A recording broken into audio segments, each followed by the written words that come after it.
Students अब हम समझेंगे methods for solving pair of linear equation in two variables. Pair of linear equations in two variables को solve करने के लिए क्या क्या मेथड्स होती है, उस सब मेथड्स के बारे में अब हम पढ़ेंगे। एक एक करके हर मेथड्स के बारे में पढ़ेंगे। पहला मेथड है स्टूडेंट्स ग्राफिकल मेथड। ग्राफ के थ्रू हम ग्राफ को ड्रॉ करनी है और पता करनी है इसका सॉल्यूशन क्या होगा। देखेंगे ये क्या होती है, कैसे, हम सब कुछ बताऊंगा स्टूडेंट्स से। ग्राफ ड्रॉ करके सब कुछ बताऊंगा, नेचर बताऊंगा, सॉल्यूशन बताऊंगा, सब कुछ देखेंगे स्टूडेंट्स। दूसरा हमको पढ़ना है सब्स्टिट्यूशन मेथड, ये क्या होती है इसको देखना है। एलिमिनेशन मेथड क्या होती है, क्रॉस मल्टीप्लिकेशन मेथड क्या होती है, कंपैरिजन मेथड क्या होते हैं। ये 5 मेथड्स को हमको डिटेल में पढ़ना है और हर एक मेथड्स को क्वेश्चंस पे अप्लाई करना है, आंसर लाना है। वैसे एक्सरसाइज में सब आपको दिया होगा, हर एक्सरसाइज में अभी एक्सरसाइज अभी चालू किया जाएगा। अभी एक्सरसाइज नहीं, पहले तो हम लोग एक एक करके सबके बारे में पहले सीख लिया जाए।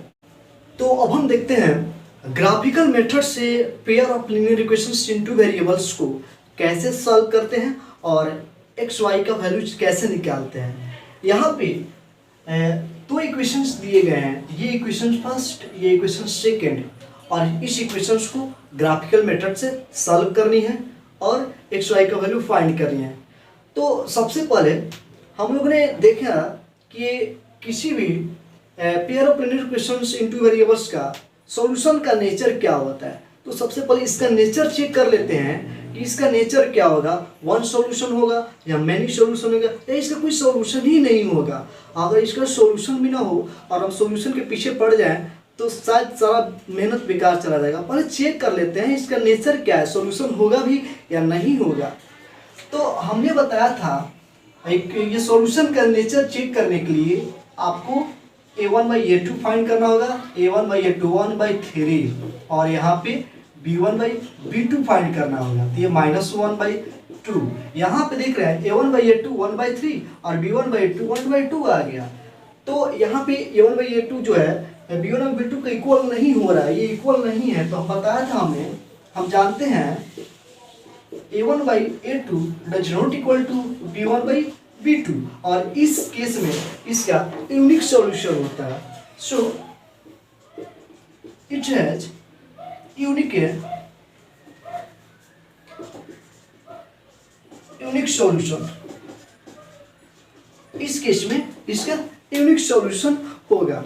अब हम ग्राफिकल मेथड से इसका सॉल्यूशन फाइंड करेंगे, x का वैल्यू क्या होगा और y का वैल्यू क्या होगा, देखते हैं। तो सबसे पहले तो ये काम आप कर लें, पता चल जाए कि हाँ इसका सॉल्यूशन होगा भी या नहीं होगा, या होगा तो मैनी सॉल्यूशन होगा, यूनिक सॉल्यूशन होगा, या क्या होगा, देखते हैं।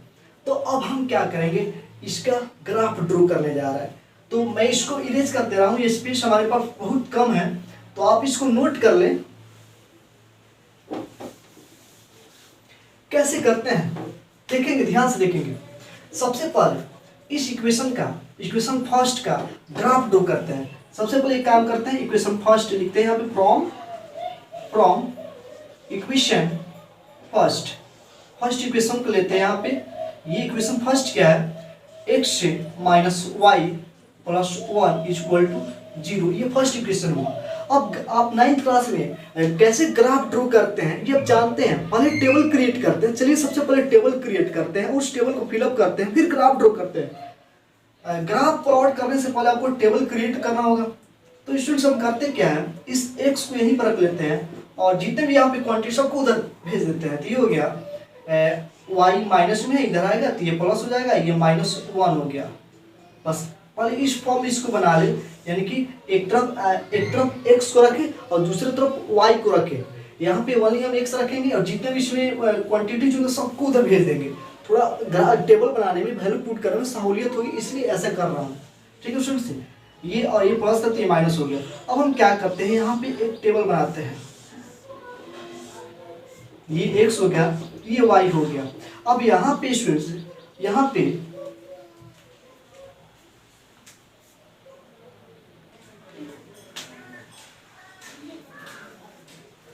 स्टूडेंट्स इस y के जगह पे आप कोई वैल्यू पुट करें जो आपको अच्छा लगे, ऐसा वैल्यू पुट करें, छोटा ही वैल्यू पुट करेंगे तो अच्छा होगा। जैसे 0 से स्टार्ट करें, 1 से स्टार्ट करें, ऐसे स्टार्ट करते हैं। तो यहाँ पे हम 0 पुट कर रहा हूँ y की जगह पे। अगर मैं 0 पुट करूंगा तो ये -1 होगा, -1। तो यहाँ पे अगर मैं 0 पुट किया तो x का वैल्यू क्या आ गया -1, तो इसमें -1 रख दिया। ठीक है स्टूडेंट्स, अब एक काम करते हैं, फिर अब 1 पुट करते हैं, यहाँ पे 1 पुट करूंगा तो 1 में से 1 माइनस हो गया 0, यहाँ पे y के यहाँ पे 1 पुट कर रहा हूँ, ये हो गया 0। आप इसको दिखा भी सकते हैं, कोई बात नहीं है, और नहीं भी दिखा सकते हैं, कोई जरूरी नहीं है कि इसको दिखाया जाए, यहीं पे दिख रहा है, इसको देख लीजिए यहीं पे दिख रहा है।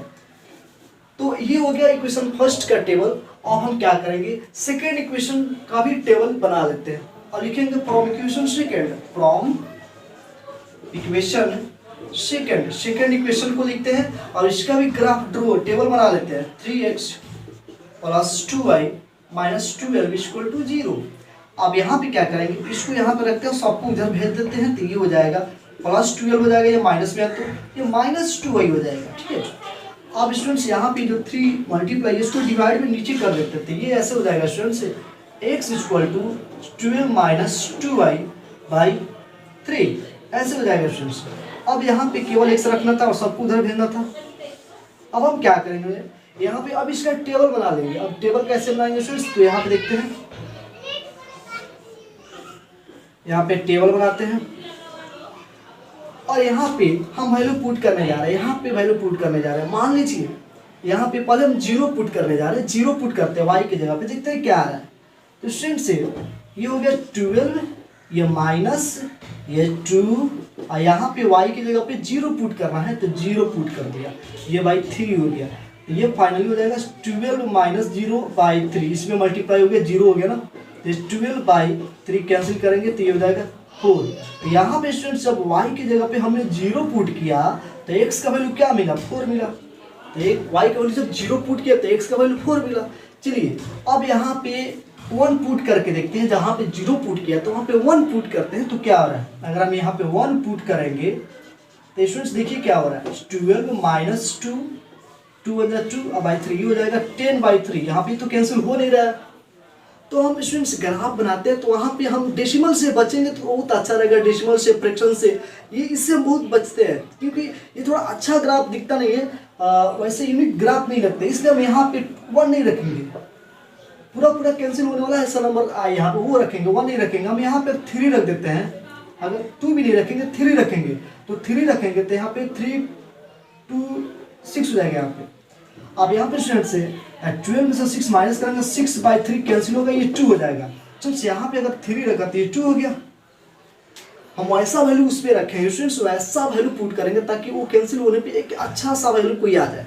ये फ्रैक्शन में, डेसिमल में ये सब नहीं करते, अच्छा नहीं दिखता है और वैसे गलत नहीं है, हम कर सकते हैं, लेकिन वो सुंदर नहीं दिखेगा ग्राफ में, थोड़ा गलत होने की संभावना भी होगी। इसलिए इससे बचने के लिए हम वैसा नंबर चूज करते हैं ताकि हमारा आंसर जो है एग्जैक्ट है, अच्छा दिखे। तो स्टूडेंट्स ये फर्स्ट इक्वेशन का टेबल हो गया और ये सेकंड इक्वेशन का टेबल हो गया। ये सब स्टूडेंट्स आप क्लास 9th में ही सीख चुके हैं, आप तो 9th से ही पढ़ते आ रहे हैं स्टूडेंट्स से।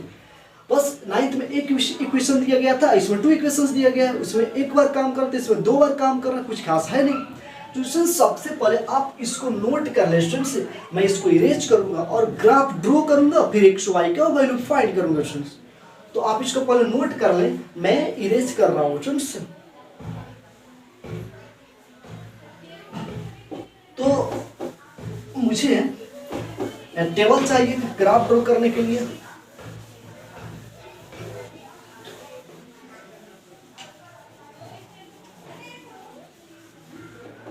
तो अब हम क्या करते हैं स्टूडेंट्स, ग्राफ कैसे ड्रॉ करते हैं आप ये तो पढ़ चुके हैं। चलिए x का वैल्यू 4 तक जा रहा है स्टूडेंट्स, ये पता है, इसको हम x y एक्सिस कहते हैं और ये जो हुआ x एक्सिस है। यहाँ पे स्टूडेंट्स ये होते हैं स्टूडेंट्स ओरिजिन, यहाँ पे 0 1 2 3 4 5 1 2 3 -1 -2 -1 -2। ये जब भी काम करें ग्राफ की कॉपी पे करें तो अच्छा होगा, एग्जैक्ट आंसर आएगा आपका, थोड़ा सा भी गलत होने की संभावना नहीं होगी, फिर भी हो जाएगा। जिसको प्रैक्टिस ज़्यादा हो जाएगा वो रफ की कॉपी पे, किसी भी कॉपी पे बना सकता है। तो यहाँ पे सबसे पहले फर्स्ट इक्वेशन का ग्राफ ड्रॉ करते हैं। इस पर ध्यान से देखेंगे ग्राफ कैसे ड्रॉ करते हैं। 9th क्लास में आप पढ़े थे, फिर भी ध्यान से देखिए ग्राफ कैसे ड्रॉ करते हैं स्टूडेंट्स, बहुत जरूरी है। ग्राफिकल मेथड है स्टूडेंट्स, एक मेथड इसी में कंप्लीट हो जाएगा हम लोग का। आप घर पे प्रैक्टिस करेंगे स्टूडेंट्स। देखते हैं यहाँ पे स्टूडेंट्स, यहाँ पे x का वैल्यू -1 और y का वैल्यू 0, x का वैल्यू -1 स्टूडेंट्स, ये वाला x वाला देखिए यहाँ पे x है, x वाला ये देखेंगे, x का वैल्यू -1 यहाँ पे स्टूडेंट्स, और y का वैल्यू 0 यहाँ पे, y का सामने आएंगे 0, तो यहाँ पे स्टूडेंट्स यहाँ पे ये हो जाएगा, ये पॉइंट होगा x इक्वल टू -1 और y इक्वल टू 0, ये पॉइंट होगा, तो यहाँ पे लिखेंगे -1 और 0, ये पॉइंट को डार्क कर देंगे। अब स्टूडेंट्स इस पॉइंट को ढूंढेंगे, x इक्वल टू 0, तो इस लाइनिंग पे चलते x इक्वल टू 0 है, और y इक्वल टू 1 के सामने जाएंगे, y इक्वल टू 1 यहाँ पे स्टूडेंट्स, यहाँ पे x इक्वल टू 0 और y इक्वल टू 1, पहले x का वैल्यू लिखेंगे इसमें, पहले x वाला उसके बाद y वाला।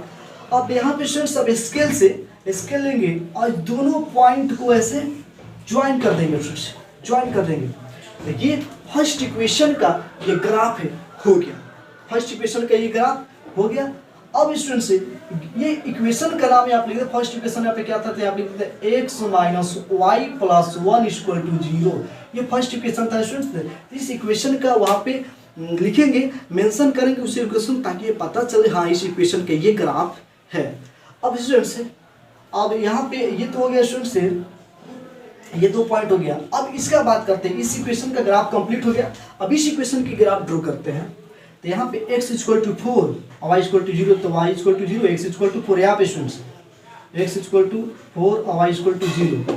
अब x equal to 2, y equal to 3, x equal to 2 और y इक्वल टू 3 स्टूडेंट्स, ऊपर यहाँ पे इसके सामने, इस 3 के सामने, 2 के सामने, इधर से ये 3 यहाँ पे और 2 यहाँ पे, थोड़ा ये आप बनाएंगे, इस पे ग्राफ के कॉपी पर बनाएंगे तो अच्छा होगा, और ये यहाँ पे पॉइंट हो जाएगा, क्योंकि ये 2 के सामने होना चाहिए और 3 के सामने। हम यहाँ पे नहीं कर सकते हैं क्योंकि इधर उधर इधर, अब वैसे करना था कि ये भी जाए, इधर से ये भी जाए। अब इस दोनों पॉइंट को हम मैच कर देते हैं, ज्वाइन कर, दोनों पॉइंट को हम ज्वाइन कर दिया। अब इसका क्या था, 2 3 था, 2 3 2 3। अब स्टूडेंट्स हमको सॉल्यूशन चाहिए, हम ग्राफ ड्रॉ कर दिए स्टूडेंट्स, सॉल्यूशन चाहिए। आप गौर करेंगे स्टूडेंट्स, इस ग्राफ पे गौर करेंगे, एक बात ध्यान से देखेंगे, ग्राफ जो है किस पॉइंट पे इंटरसेक्ट कर रहा है, उस पॉइंट को ढूंढिए स्टूडेंट्स। देखिए गौर से देखिए, ग्राफ जो है किस पॉइंट पे इंटरसेक्ट कर रहा है, ग्राफ 2 3 पे इंटरसेक्ट कर रहा है, 2 3 पे ग्राफ इंटरसेक्ट कर रहा है। तो स्टूडेंट्स ग्राफ जिस पॉइंट पे इंटरसेक्ट करता है, जिस पॉइंट पे इंटरसेक्ट करता है, that is the solution of this equation. These graphs intersect at the point 2 and 3. So, the value of x is 2 and the value of y is 3. So, we can say that we write here x is equal to 2 and y is equal to 3. This is the solution of this equations. अब यहाँ पे x और y, x का value 2 हो गया, y का value 3 हो गया स्टूडेंट्स। अब इसका ये सॉल्यूशन हो गया, यूनिक सॉल्यूशन था, हमने पहले ही चेक कर रखा था। अब ग्राफिकल मेथड से किसी भी इक्वेशन को स्टूडेंट्स ऐसा ही सॉल्व करते हैं। अब यहाँ पे कुछ ऑब्जर्वेशन हम करते हैं स्टूडेंट्स, कुछ ऑब्जर्वेशन करते हैं, देखते हैं स्टूडेंट्स। यहाँ पे जिस पॉइंट पे ये दोनों लाइन इंटरसेक्ट करेगा वही उसका सॉल्यूशन होगा। सॉल्यूशन फाइंड कर सकते हैं स्टूडेंट्स, आपको पता हो गया कि कैसे सॉल्यूशन फाइंड करते हैं, ये आपको जानकारी हो गया, आप इसका सॉल्यूशन निकल गया स्टूडेंट्स। अब इस इक्वेशंस को आप किसी भी मेथड से सॉल्व करें स्टूडेंट्स, इतना ही आंसर आने वाला है। आप या तो सब्स्टिट्यूशन मेथड अप्लाई कर ले, एलिमिनेशन अप्लाई कर ले, कोई भी अप्लाई करो, क्रॉस मल्टीप्लिकेशन, कंपैरिजन मेथड, कोई भी अप्लाई करो स्टूडेंट्स, आंसर तो यही आएगा तो आएगा। मेथड डिफरेंट है बट आंसर तो ही होगा। तो स्टूडेंट्स आई होप ये आप समझ गए होंगे ग्राफिकल मेथड से pair of linear equations in 2 variables को कैसे सॉल्व करते हैं, आप 100% समझ ही गए होंगे स्टूडेंट्स। आप इसको नोट करें स्टूडेंट्स, और आप बुक खोलें और उसमें प्रैक्टिस करें स्टूडेंट्स, 2-4 क्वेश्चंस को ग्राफ ड्रॉ करें, प्रैक्टिस करें स्टूडेंट्स। यहाँ पे जो पॉइंट है थोड़ा सा इधर उधर हो रहा है, लेकिन अब जब ग्राफ के कॉपी में बनाएंगे ये पॉइंट एग्जैक्ट जाएगा स्टूडेंट्स, 100% आएगा। तो आप स्टूडेंट्स आप प्रैक्टिस करें। अब हम बात करेंगे नेचर ऑफ ग्राफ। यहाँ पे जो ग्राफ का जो नेचर है, ये जो ग्राफ है ये कैसा ग्राफ कहलाएगा, किस टाइप का ग्राफ है। तो ये जो है, जो दोनों लाइन है इंटरसेक्टिंग लाइन्स है, इंटरसेक्टिंग लाइन्स। ये ग्राफ का नेचर होता है स्टूडेंट्स, अभी हम बात करते हैं, फिलहाल आप इसको नोट करें स्टूडेंट्स।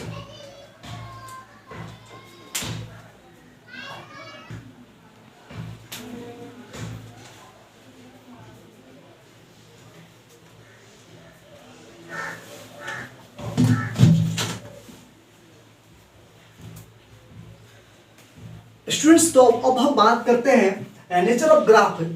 ग्राफ का नेचर क्या होता है स्टूडेंट्स? ग्राफ जो भी आपको मिलेंगे इसमें, हम ग्राफिकल मेथड अभी पढ़े हैं स्टूडेंट्स, अभी हम एक ग्राफ ड्रॉ किए थे। वो कैसा ग्राफ था? वो दोनों ग्राफ एक पॉइंट पे इंटरसेक्ट कर रहा था स्टूडेंट्स, इंटरसेक्ट कर रहा था। तो जो भी ग्राफ आपको, जितने भी इसमें क्वेश्चंस मिलेंगे ग्राफिकल मेथड से आप सॉल्व करेंगे, तो ये तो यही हो सकते हैं, या तो इंटरसेक्टिंग लाइन, वो ग्राफ जो होगा, वो जो ग्राफ होगा किसी न किसी पॉइंट पे इंटरसेक्ट करेगा स्टूडेंट्स, इंटरसेक्ट करेगा। और या तो पैरेलल होगा, यानी कि ये जो पैरेलल का मतलब ये स्टूडेंट्स, एक लाइन ऐसे गया तो दूसरा लाइन भी ऐसे ही चला जाए, पैरेलल पैरेलल। एक इक्वेशन का ये लाइन हो गया और दूसरी इक्वेशन का ये लाइन हो गया, जिसमें पैरेलल लाइन हो गया स्टूडेंट्स ग्राफ है, ग्राफ में। अब एक है कोइंसिडेंट लाइंस। कोइंसिडेंट लाइंस का मतलब होता है स्टूडेंट्स, समझेंगे, एक मान लीजिए एक ये ग्राफ, एक इक्वेशन का ये लाइन ड्रॉ कर दिया और दूसरा इक्वेशन का भी लाइन यही होगा सेम, इसी के ऊपर से चला जाए, दूसरा भी इसी पे चला जाए। अब किस कंडीशन में कौन सा होगा? किस कंडीशन में इंटरसेक्टिंग लाइंस होगा, किस कंडीशन में पैरेलल लाइंस होगा, और किस कंडीशन में कोइंसिडेंट लाइंस होगा? स्टूडेंट्स ध्यान से देखेंगे, ये जिस पॉइंट पे इंटरसेक्ट कर रहा है वही इसका सॉल्यूशन होता है स्टूडेंट्स, ध्यान देंगे, यही इसका सॉल्यूशन होता है। जिस पॉइंट पे ग्राफ इंटरसेक्ट करता है, that is the solution of this equation से। सो स्टूडेंट्स ये इंटरसेक्टिंग लाइन कब होता है स्टूडेंट? तो इंटरसेक्टिंग लाइन यूनिक सॉल्यूशन के केस में ग्राफ जो इंटरसेक्ट करता है, ग्राफ इंटरसेक्ट करेगा तब जाकर के यूनिक सॉल्यूशन होगा। तो हम, अगर हमसे पूछा जाए इक्वेशन देकर के बताओ इसका ग्राफ कैसा होगा, ग्राफ का नेचर क्या होगा, तो हम वही अप्लाई करेंगे, वही a1/a2 does not equal to b1/b2। अगर ऐसा आएगा तो समझ जाएंगे ग्राफ इंटरसेक्ट करेगा। और ये पैरेलल लाइन स्टूडेंट्स, ये कहीं इंटरसेक्ट करेगा क्या? ये जो ग्राफ है दोनों लाइन कहीं इंटरसेक्ट करेगा क्या? नहीं करेगा स्टूडेंट्स। अभी हम बोले हैं कि सॉल्यूशन वही होता है जहां पे इंटरसेक्ट करे ग्राफ, और इसमें तो कहीं इंटरसेक्ट ही नहीं कर रहा, तो इसका क्या सॉल्यूशन होगा? कहीं जाकर मिलेगा ही नहीं, तो कोई सॉल्यूशन होगा ही नहीं। तो इसका स्टूडेंट्स नो सॉल्यूशन, इसका कोई सॉल्यूशन नहीं होगा स्टूडेंट्स। तो इसके लिए अभी हम आपको बताया है, इसके लिए नो सॉल्यूशन a1/a2 इक्वल होता है b1/b2 और does not equal to c1/c2। इसके लिए नो सॉल्यूशन, ये कहीं इंटरसेक्ट नहीं कर रहा है, यानी कि नो कोई सॉल्यूशन ही नहीं होगा तो कहाँ इंटरसेक्ट करेगा? कोई सॉल्यूशन होता तब ना स्टूडेंट्स। यहाँ पे कोइंसिडेंट लाइन से मतलब कि मेनी सॉल्यूशन, यहाँ पे स्टूडेंट्स इसका केस होगा a1/a2 equal to b1/b2 equal to c1/c2। ये मेनी सॉल्यूशन का केस है स्टूडेंट्स। देखिए स्टूडेंट्स, देखिए ये यहाँ पे x + y इक्वल टू 5, अब यहाँ पे 2x + 2y equal to 10। Students इस कंडीशन में ये मेनी सॉल्यूशन में स्टूडेंट्स क्या है? ये इक्वेशन जो है, यही इक्वेशन ये भी है, जो फर्स्ट इक्वेशन है, सेकंड इक्वेशन, ये दोनों सेम इक्वेशन है। देखिए ना स्टूडेंट्स, यहाँ पे इसमें क्या किया, 2 से बस मल्टीप्लाई कर दिया गया सब में, 2x 2y 10। आप देखिए स्टूडेंट्स, अगर हम 2 से डिवाइड करते हैं इसमें तो क्या होगा, यही equation x + y = 5, same equation. तो स्टूडेंट्स सेम इक्वेशन से तो उसका लाइन क्या होगा, उसी के ऊपर उसी, यानी कि हर जगह इंटरसेक्ट करेगा वो लाइन, यानी कि ये वन ही लाइन होगा ना। अब वन लाइन पे कितने सॉल्यूशंस? मेनी सॉल्यूशंस, यानी कि हम जानते हैं ये जो लाइनिंग जा रहा है इसी के ऊपर एक और लाइन है कि हर पॉइंट पे इंटरसेक्ट करते जा रहा है, उसी के ऊपर ही जा रहा है, लाइन के ऊपर लाइन जा रहा है। तो इसका मतलब वो स्ट्रेंथ से मेनी सॉल्यूशन। तो अब आपको समझ में